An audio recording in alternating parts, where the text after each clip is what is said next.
안녕하십니까. 차산입니다. 오늘은 상표권에 관한 저희 판례를 소개한 책이 나와서 독자와 함께 내용을 알아보기로 하겠습니다. 제목은 초코파이의 역사라는 책입니다. 초코파이가 과연 무슨 뜻일까요, 여러분? 과자 이름일까요? 아니면 브랜드 이름일까요? 생각하기에 따라서는 과자의 한 종류의 이름 같기도 하고 또 상표와 같은 브랜드라고 생각할 수도 있습니다. 초코파이가 처음 나왔을 때는 우리나라에서 처음 보는 과자였습니다. 그래서 제과 회사에서도 초코파이라는 이름만으로는 조금 부족하다고 해서 오리온 초코파이라고 해서 상표 등록을 하였습니다.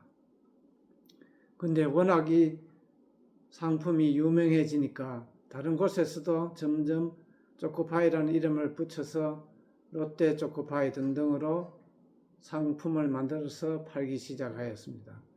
그때는 초코파이는 단순한 물건의 이름이라고 생각을 하였기 때문에 초코파이에 대해서는 상표권 침해를 주장을 하지 아니하였습니다. 그런데 세월이 흘러서 워낙 많은 매출이 늘어나니까 갑자기 상표권이라는 주장을 하여야 하겠다고 해서 소송을 제기하였습니다. 제가 특허법원에 있을 때 이 사건을 담당을 하였습니다. 과연 그러면 초코파이가 상표 이름일까? 상품명인 물건의 이름일까? 쟁점이 되었습니다. 초코파이는 그때까지는 우리가 들어본 적이 없는 조어였습니다. 초콜릿으로 만든 파이 정도일까요? 또는 문파이라고 해서 달처럼 생긴 파이랄까요? 어느 나라에서도 없는 새로운 제품이 탄생하게 된 것입니다. 이럴 때 우리가 그 상품을 표시하는 단어를 상표로 쓰면은 이것은 허용되지 않습니다. 그런데 상품을 표시는 하지만 암시를 하는 정도일 때는 상표로 허용을 합니다. 이것을 우리가 암시상표라고 합니다. 암시상표는 사실 상품으로서는 상표로서는 가장 적합하고 또 효과가 높은 상표라고 할 수가 있습니다. 어쨌든 그때 제가 내린 결론은 초코파이는 상품명이지 상표는 아니다. 그 앞에 붙은 오리온이라는 상표와 결합하여서 나온 상표라고 판단을 해서 초코파이에 대해서는 상표로 주장을 할 수 없다고 결론을 내렸습니다. 그런데 우리 상표법에서는 언어를 많이 쓰기 때문에 나라에 따라서 그 언어가 익숙한 언어도 있고 또 그렇지 않은 언어도 있습니다. 특히 외국어나 외래의 경우는 그렇습니다. 그래서 우리나라에서는 그 언어를 쓰면은 안 된다 하더라도 또 제3국에서는 그 언어를 쓰면은 가능한 경우도 있습니다.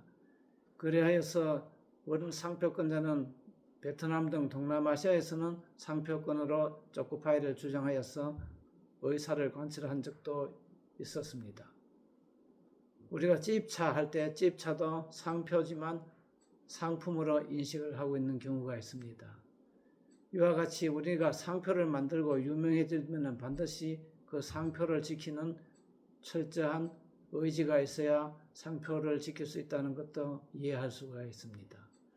최근에 대법원 판례 중에서 수선업자가 과연 상표를 침해했느냐 하는 것이 쟁점이 되어서 대법원까지 갔다는 보도가 있었습니다. 그 판결도 제가 한번 입수가 되면 여러분에게 알려드리도록 하겠습니다.